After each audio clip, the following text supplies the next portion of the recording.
Hello বন্ধুরা, তোমরা যারা ইউটিউবে কাজ করছো তোমাদের জন্য ভিডিওটি তৈরি করলাম।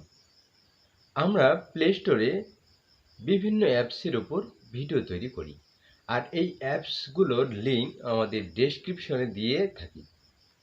তাতে কি হয়, ভিউয়ার ভিডিওর ডেসক্রিপশনে গিয়ে লিঙ্কে ক্লিক করলেই খুব সহজেই সেই অ্যাপসে চলে যায় এবং তাড়াতাড়ি অ্যাপসটি ডাউনলোড করে নেয়।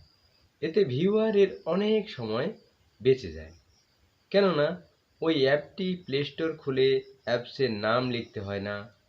ডেসক্রিপশন লিঙ্কে ক্লিক করলেই ডাইরেক্ট প্লে স্টোর খুলে যায় এবং অ্যাপসটি ইনস্টল করার জন্য এসে যায়। কিন্তু বন্ধুরা, তোমরা কি জানো এই প্লে স্টোরের অ্যাপসগুলির লিঙ্ক কিভাবে কপি করা যায়? হ্যাঁ বন্ধুরা, প্লে স্টোরের যে কোনো অ্যাপসের লিঙ্ক কিভাবে কপি করা যায় সেটি এই ভিডিওতে আমি দেখাবো। তার আগে বন্ধুরা, তোমরা এখনও যদি এই চ্যানেলটি সাবস্ক্রাইব করোনি, প্লিজ সাবস্ক্রাইব করে নাও আর বেল আইকনটি বাজাতে ভুলো না। বেল আইকনটি বাজিয়ে দিলে যখনই এই চ্যানেলে নতুন ভিডিও আপলোড হবে তার নোটিফিকেশন পেয়ে যাবে।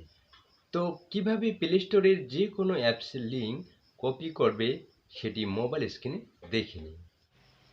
প্রথমে তোমাদের মোবাইলের প্লে স্টোর অ্যাপটি ওপেন করে নেবে। এরপর যে অ্যাপসটির লিঙ্ক কপি করতে চাও সেটি সার্চ বাটনে গিয়ে সার্চ করবে। তো আমি পেটিএম অ্যাপটির লিঙ্ক কপি করতে চাই। এরপর অ্যাপের এখানে ক্লিক করলেই ওপরের থ্রি বিন্দু শো করবে। এবার এই থ্রি বিন্দুতে ক্লিক করে ওপরের শেয়ার অপশনে ক্লিক করতে হবে, তাহলেই অ্যাপসের লিঙ্কটি এখানে শো করবে এবং পাশের এই কপি অপশনে ক্লিক করলেই অ্যাপের লিঙ্কটি কপি হয়ে যাবে। তো বন্ধুরা, এইভাবে তোমরা যে কোনো অ্যাপসের লিঙ্ক কপি করে তোমাদের ভিডিও ডেসক্রিপশনে ইউজ করতে পারো। তো বন্ধুরা, ভিডিওটিতে অবশ্যই একটি লাইক করো। দেখা হবে নেক্সট ভিডিওতে। বাই।